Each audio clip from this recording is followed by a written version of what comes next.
we're going to take a look at what happens if I take this object and throw it upwards.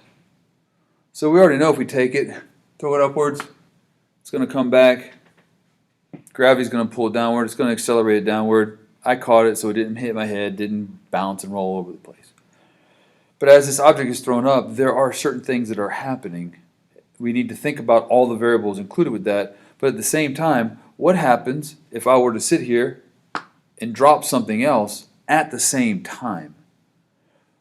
These are two objects independent of each other, but they have something in common, which is the acceleration due to gravity.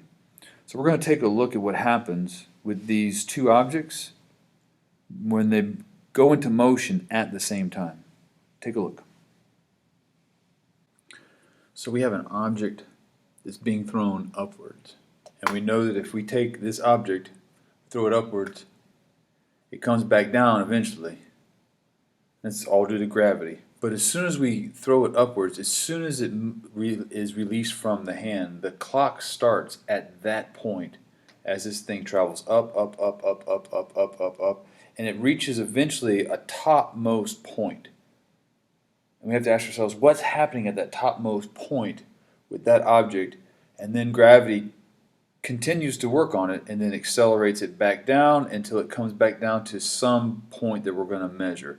And usually that point we're going to say is ground zero, right? Usually we'll say zero. But it's not always ground zero. So what we're going to do is we're going to take a look at an example here where we're not necessarily worried about when something's hitting the ground. We're actually going to look at a scenario that's a little more challenging than that. So we've got a ball thrown upwards, just a tennis ball, pick anything you want, thrown upwards at 25 meters per second. The same instant, another ball is dropped from a building that's 35 meters high. So now we have two objects that are in vertical motion. We have one in vertical motion this way and another in vertical motion this way. Eventually that vertical motion will change and that object will come back down this way. But right now, essentially what this problem is saying is we have two objects. One's thrown upwards, one's thrown down, and then right there, at that point right there, at that point in time right there, how long is it going to take for them to basically be at the same height? So we got to do what we always do in physics. We need to get ourselves a picture. So we've got, let me move this up a little bit. So we've got a person here, right? Oops. So we've got a person. Yes, just a little stick figure person. And they take a ball and they throw it upwards. All right, and according to this, it's thrown upwards rate of 25 meters per second. So 25 meters per second, we know that unit is velocity. So as soon as that ball is released from the hand, then if you think about it, that would be the initial velocity. So there is a change in velocity, but that would have to be the initial velocity. So we could say initial velocity here equals 25 meters per second. At that very same instant that the ball is released at 25 meters per second, another ball is dropped from a building. So let's get ourselves a building. All right. Let's get ourselves a building. Love that part of the tool where it just snaps it into place. Nice geometric shape. Love it. All right, this building is 35 meters high. So right here, y equals 35 meters. So the entire height of this building is y equals 35 meters, correct? So now I'm going to use just like a clear ball instead of the dark one, so we can see the circle one, so we can see the difference. I'm just not going to color it in. So we have this one is dropped, and then it gets to a point, right, where what we're wanting to know is we're wanting to know that when they are at the same height, we want to know something about it. And the question is how long will it take, so we know we're solving for time. So we're solving essentially right here for delta t. What is the time here? That's what we're solving for in this problem, essentially. So we don't have a lot of information, But let's think about what else we might have here. As soon as this object right here that's at the top of the building is dropped, let's think about for a second, before it's dropped, it's not moving. So its initial velocity has to be 0 meters per second. So that's something else that we know. We also know that we're looking at free fall. So we're looking at the free fall of the object that's being dropped and the one that's being thrown upwards. Because once it's released from your hand, it's accelerating, but the acceleration is changing. But what is its velocity is changing upwards, but its acceleration is constant. Because again, since it's in free fall, even though it was thrown upwards, it's in free fall. And so we know that has another given that we have here is the acceleration due to gravity, which is a negative 9.81 meters per second squared. So that's something else that we know is kind of a given, right? That's a downward pulling force. All right? So how long is it going to take? So we need some equations. We need some equations. So we have two problems that seem independent of each other, but essentially they come together at some point of time, right? And we don't, if you look at the problem, nothing in the problem tells us anything about time.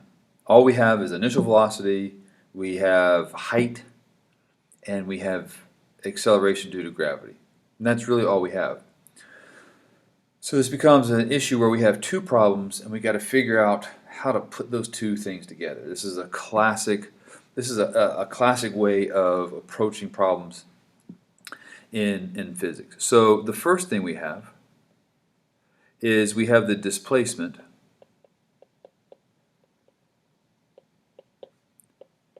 of we'll say the falling object. Well, they're both falling. Of the instead of saying the falling object, since they're both technically in free fall, of the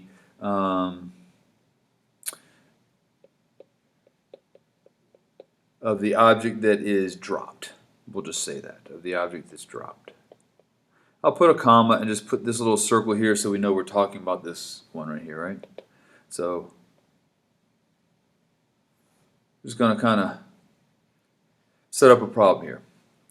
So we know that when we're solving displacement, because essentially we want to know what the height is, and if we're wanting to know the height, we're wanting to know the displacement. And so instead of delta x, we want to know what the delta y is. What's the change in height, essentially, right? It's not the total 35 meters, it's somewhere within that range of 0 to 35. So we have delta y. And if we look at our equations, that has what we're given, where we're given acceleration, we have an initial velocity, right? And if you think about that, and we want to know a displacement, check we know acceleration, check we know initial velocity. We want to know that, something we do have, and we want to know something about time, right? Two unknowns, yes. But remember, when we have two situations, we can figure out how to merge them together. We have an equation that sort of fits this dynamic, and that's the initial velocity times the change in time plus 1/2 the acceleration times time squared. So for the object that is dropped, its initial velocity is 0. So since the initial velocity equals 0.0 meters per second, we can do the classic thing we do in physics, where we strike through that, and that's gone.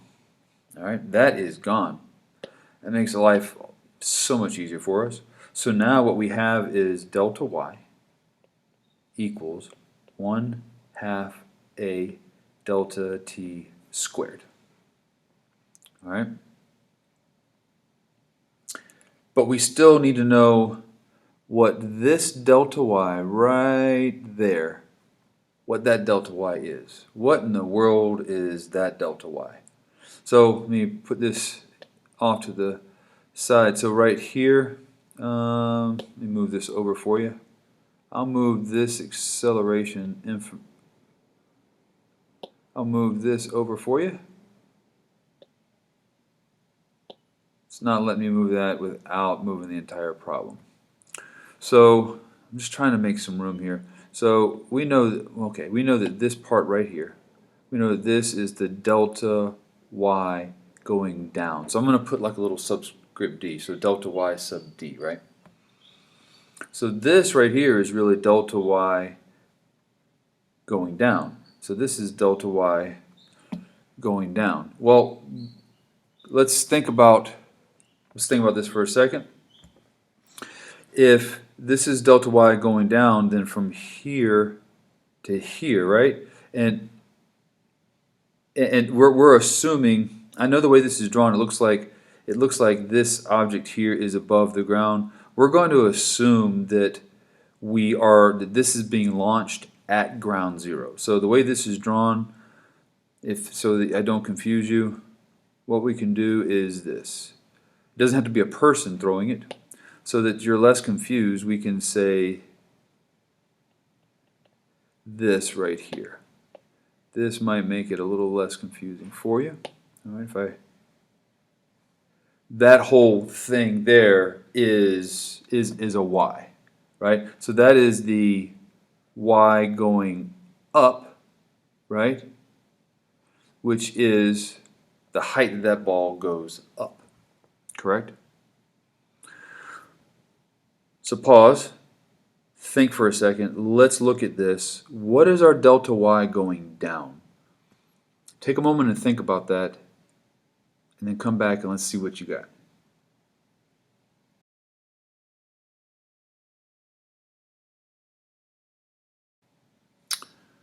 So delta y going down. Let's think about this. The delta y going down. I'm just erasing this and getting that out of the way, just so I can make room to do some writing. As this thing falls, it's going to fall for 35 meters. It is going to fall for 35 meters. However, if we subtract the height going up from this, which is h, then delta y down equals the displacement of 35 meters down minus, in other words, the difference of whatever the height is. So let's think about this. If the height of the dark ball that's being launched up is at 25 meters up off the ground, that's a positive 25 meters. Well, if we were to take the difference of that, then that means this thing has fallen 10 meters, right? So it has to be the difference of that, right? So makes sense, right? That makes sense. So now, let's think about this, the delta y that's going down, right? So the delta y that's going down has to equal the 35 meters minus that height going up, right? Which is the same as saying the y up. Or you could put minus h. It really doesn't make a difference. All right.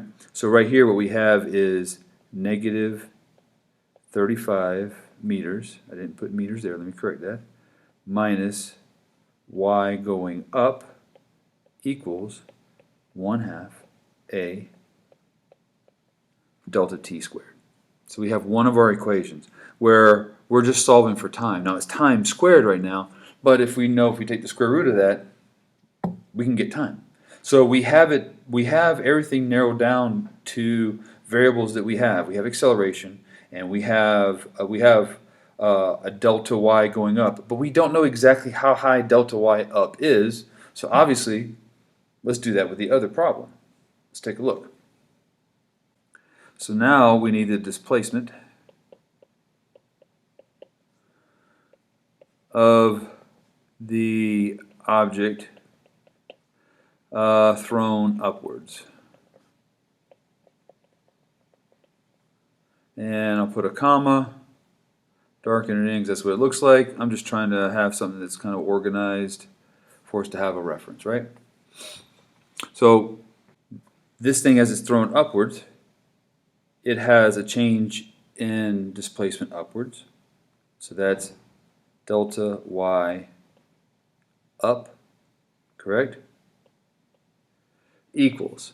That's delta y up equals. Now we've got the delta y up, and we know delta y is the initial velocity times time plus 1/2 of the acceleration times time squared. All right, so take a look at these two equations right here. So we take a look at this equation, we take a look at this equation. We have a delta t squared in one, we have a delta t in the other, and the displacement that we have now is exactly the same in both. It's exactly the same in both. So let's get it set so it's exactly delta y on both sides, and when we have that, we'll have two equations where we have delta y up, and we can bring those two equations together. So on the first equation, I didn't do this before because what I wanted you to do was see that as we substituted up here in the first one, that we basically get this negative 35 meters minus delta y up, right? So but we're not solving for, like for instance, I'm going to erase this just for a second. We're not ultimately solving for negative y up. We're solving for a positive up. So let's factor out a negative symbol, which basically means factor out a -1, right? So if we factor out a -1, we get 35 meters plus a delta y up equals 1/2 a delta t squared. Okay. Let's move 35 meters to the other side of the equation. To do that, we have to add 35 meters, and when we add 35 meters to the left side of the equation, it will go away here, right? And so that means now we have to add 35 meters to this other side. So now, let me give us some more room again. Bring this down. That's the beauty of having an electronic board to write on. I can move my work everywhere and I don't have to constantly rewrite it. It's great. So we would also have to add 35 meters to this side. So we would get y going up equals 1/2 a delta t squared plus 35 meters. So we have an equation here with delta y up, and we have an equation here with delta y going up. We can set these two things equal to each other. All right? So let's go to the next page, and let's do that. So we've got delta y going up equals, and it doesn't matter which one you put on which side. The first one that we had, I'll put on the left. The second one I'll put on the right. So right up here, we can see that we've got 1/2 a delta t squared plus 35 meters equals delta y up. And delta y up also equals the initial velocity times change in time plus 1/2 a delta t squared. All right, so now I'm just going to get rid of this part here and push everything close together. So what we have is 1/2 the acceleration due to gravity times time squared plus our 35 meters equals the initial velocity times delta t plus 1/2 a delta t squared. All right. This expression and this expression are exactly the same. I don't care what happens if you take half the acceleration times time. It doesn't matter what the time is. You're squaring it on both sides. That's the same expression. So essentially it's like having 2x on one side. You just have to subtract it from the other side. It doesn't matter. It's just one expression. So what we're going to do is we're just going to subtract 1/2 a delta t squared from this side and do it on one side. What we're trying to do is just move everything to one side of the equation. Well, I've got to also move it to this side of the equation. Well, this is positive, so it goes away. Algebra is a wonderful thing. All right? I'll leave that on red. That way I can easily get to that. So now if you think about it, all we have left is that. So we've got 35 meters equals the initial velocity times time. Our problem here says how long will it take? That means we're solving for delta t, as we already saw here. So what we're going to do is now arrange this so we're solving for delta t. So delta t equals 35 meters divided by the initial velocity. And that initial velocity right here that we have is this initial velocity right here, where when it was thrown upward was 25 meters per second. Now we just plug and chug. So delta t equals 35 meters divided by 25 meters per second. So we've got 35 divided by 25. That gives us 1.4. And you should see that those meters units cross out. Seconds. And 35 and 25, we're looking at approximately 2 significant digits. It comes out nicely. So we don't have to put 1.40. We can just leave it 1.4. So 1.4 seconds. 1.4 seconds after this object up here is dropped. The white ball is dropped. 1.4 seconds later, it will be at the same height that the dark object, which was at the very bottom, was launched at 25 meters per second upwards from the ground, because down here at the ground this equals y equals 0. So from the ground, from there straight up, they reach the same height 1.4 seconds later. That's it. It was convoluted. As you see, most of physics is not the last part. This part right here, like all of this, that's the easy part. That's just plugging and chugging. Anybody can do that. The challenge is always, this stuff right here and all of this stuff that we see right there on the screen.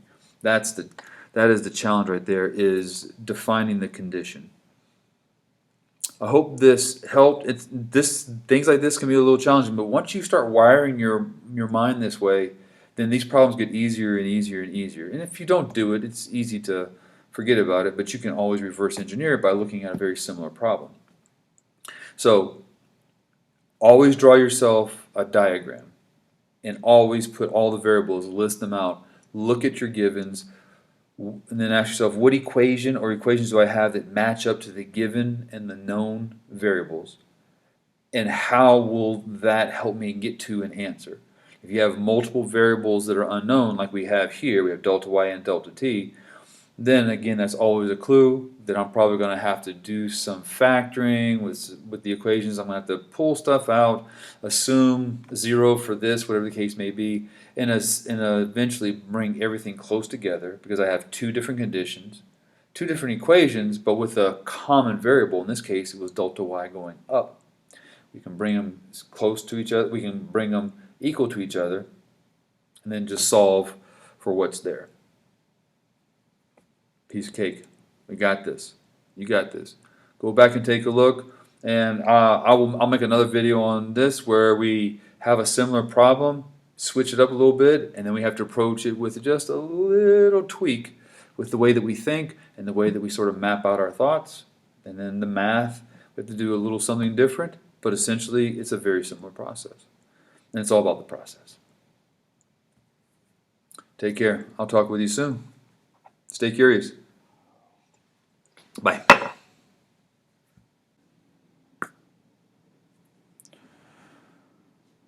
Acceleration due to gravity.